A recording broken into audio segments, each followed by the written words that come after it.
History with kingship platform आपके लिए लेकर आया है एग्जाम ओरिएंटेड टारगेट फैक्ट्स की माइक्रो नोट्स की नई सीरीज। आज इस सत्र में मैं आपको किसान आंदोलनों के जनक, राष्ट्रीय पथिक एवं महात्मा के नाम से प्रसिद्ध भूप सिंह गुर्जर अर्थात विजय सिंह पथिक का कुछ विशेष रोचक तथ्यों की पूरी एक श्रृंखला आपके सामने रख रहा हूं। भूप सिंह गुर्जर मूल नाम था विजय सिंह पथिक साहब का, जिनका जन्म यूपी के बुलंदशहर में हुआ था। याद रखिएगा, भूप सिंह गुर्जर ने वीर भारत समाज एवं सेवा समिति नामक संगठनों की स्थापना की थी। आप जो भूप सिंह गुर्जर साहब थे वो लाहौर षड्यंत्र कांड 1915 ईस्वी के अभियुक्त थे एवं रास बिहारी बोस के कहने पर ही भूप सिंह गुर्जर ने राजस्थान में आकर ठाकुर गोपाल सिंह खरवा के पास क्रांति का आगाज करने का प्रयास किया था। लेकिन चूंकि मुखबरी हुई एवं ठाकुर गोपाल सिंह खरवा तथा भूप सिंह गुर्जर को अजमेर के टॉडगढ़ में ब्रिटिश सरकार ने नजरबंद कर दिया था। फिलहाल आप वहां से भागे, अपनी पहचान जेल तोड़कर निकले, अपनी पहचान आपने भूमिगत रखी, छिपाई और चित्तौड़ के ओछड़ी गांव में आपने शरण ली और वहीं पर आपने विद्या प्रचारिणी सभा की स्थापना करके आसपास के बच्चों को शिक्षा देने का एक पावन कार्य आरंभ किया था। लेकिन नियति को यह मंजूर नहीं था। भूप सिंह गुर्जर ने लाख कोशिश करी अपनी पहचान बदलकर यहाँ रहने की, लेकिन साधु सीताराम दास जो कि बिजोलिया किसान आंदोलन के अगुआ प्रणेता थे, उनके कहने पर मजबूरी में भूप सिंह गुर्जर को, जो विजय सिंह पथिक के नाम से अपनी पहचान छिपाकर चित्तौड़ के ओछड़ी गांव में रह रहे थे, उनके साधु सीताराम दास के कहने पर विजय सिंह पथिक को बिजोलिया किसान आंदोलन का नेतृत्व संभालना पड़ा और बिजोलिया किसान आंदोलन का कार्यस्थल फिर विजय सिंह पथिक साहब ने उमा जी का खेड़ा, चित्तौड़ का ही अन्य गांव, उसको बनाया। याद रखिएगा, विजय सिंह पथिक को महात्मा किसानों के द्वारा उपाधि दी गई, किसान आंदोलनों का जनक एवं राष्ट्रीय पथिक भी कहा जाता है। विजय सिंह पथिक ने बिजोलिया किसान आंदोलन को स्थानीय मुद्दे से राष्ट्रीय मुद्दा बनाने के लिए कानपुर से अपने मित्र गणेश शंकर विद्यार्थी द्वारा प्रकाशित किए जाने वाले अखबार प्रताप का सहारा लिया था। प्रताप के माध्यम से ही बिजोलिया किसान आंदोलन में किसानों की समस्या एक राष्ट्रीय विमर्श का प्रश्न बना दिया गया था। साधु सीताराम दास के साथ मिलकर विजय सिंह पथिक साहब ने एक अखाड़ा भी स्थापित किया था।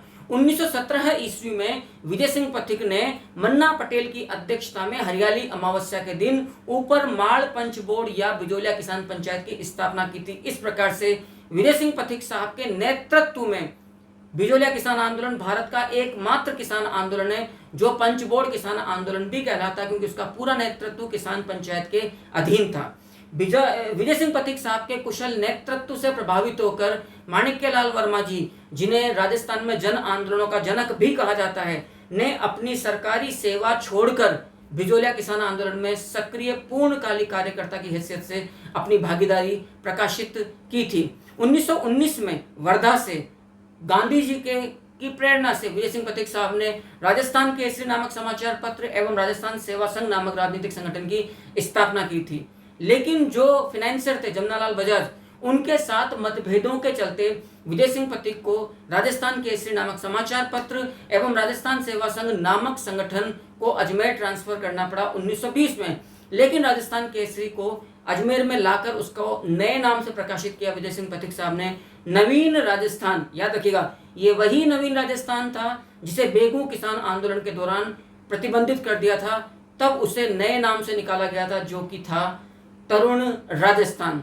याद रखिएगा, इस बात को आप लोगों को बहुत अच्छे से चीजों को समझना होगा, तभी आप आगे बढ़ पाओगे। याद रखिए, पथिक साहब ने नवीन राजस्थान में कभी एक शीर्षक से कविता लिखी थी, यश वैभव की चाह नहीं, यश वैभव की चाह नहीं, परवाह नहीं, जीवन न रहे, इच्छा है तो यह है, इच्छा है तो यह है, जग में स्वेच्छाचार दमन न रहे। इतनी कालजयी पंक्ति कहने वाले जो राष्ट्रीय पथिक थे, जो किसान आंदोलनों के जनक थे, उनका नाम था विजय सिंह पथिक साहब। पथिक साहब ने कई सारी पुस्तकों का लेखन कार्य किया। उनमें एक है अजय मेरू, पथिक प्रमोद, पथिक जी के जेल पत्र, पथिक जी की कविताओं का संग्रह, व्हाट आर इंडियन स्टेट्स नामक पुस्तक के लेखक विजय सिंह पथिक साहब ही थे। याद रखिएगा, पथिक के कहने पर ही राजस्थान में उग्र क्रांति के जनक अर्जुन लाल सेठी ने बिजोलिया किसान आंदोलन में आके किसानों का आह्वान किया था। 10 सितंबर 1923 ईस्वी को कुआखेड़ा गांव, जो कि भैंसरोड गढ़ ठिकाने में स्थित था, वहां पर डूंगाजी धाकड़ नामक किसान के घर में शरण ली थी पथिक साहब ने। चूंकि मेवाड़ सरकार ने मेवाड़ में पथिक के प्रवेश पर प्रतिबंध लगा रखा था, अतः इस कार्य को उनका गैर कानूनी माना गया और 10 सितंबर 1923 को डूंगाजी धाकड़ के घर कुआखेड़ा गांव से पथिक को गिरफ्तार कर लिया गया। उन्हें 5 वर्ष का कारावास दिया गया। बाद में 27 अप्रैल 1927 ईस्वी को उनको अच्छे व्यवहार के चलते रिहा किया गया, लेकिन इस शर्त पर कि फिर वो कभी मेवाड़ में प्रवेश नहीं करेंगे। 18 मई 1927 ईस्वी को पथिक ने बिजोलिया किसानों का आह्वान करते हुए सिंगोली सभा का आयोजन किया, लेकिन जमनालाल बजाज जैसे प्रख्यात गांधीवादी नेता, जो खुद को गांधी के 5वें पुत्र और गुलाम नंबर 4 भी कहते थे, उनके मतभेदों के चलते इन्होंने विजय सिंह पथिक साहब ने खुद को बिजोलिया किसान आंदोलन से पूरी तौर पर अपने को अलग कर लिया। ये थोड़ा सा गलत कार्य हुआ था बिजोलिया किसानों के साथ। 1929 में आपने न केवल बिजोलिया किसान आंदोलन से स्वयं को अलग कर लिया, बल्कि आपने बिजोलिया किसान पंचायत की सदस्यता एवं अध्यक्ष पद से भी त्यागपत्र दे दिया था। पथिक राजपूताना एवं मध्य भारत कांग्रेस के भी अध्यक्ष रहे थे। बाद में आपकी मृत्यु मथुरा के अंदर एक गरीबी का जीवन जीते हुए हुई थी। मैं उम्मीद करता हूं कि इस सत्र में एग्जाम ओरिएंटेड टारगेट फैक्ट्स की माइक्रोनोट सीरीज में दी गई जानकारी आपको रोचक, परीक्षा उपयोगी लगी होगी। इसी प्रकार के अन्य रोचक तथ्यों की निरंतर जानकारी प्राप्त करने के लिए चैनल को लाइक कीजिए, सब्सक्राइब कीजिए और अधिक से अधिक लोगों को जोड़िए। कमेंट करके अवश्य बताइएगा ये प्रयास कैसा लग रहा है। Wish you all the best.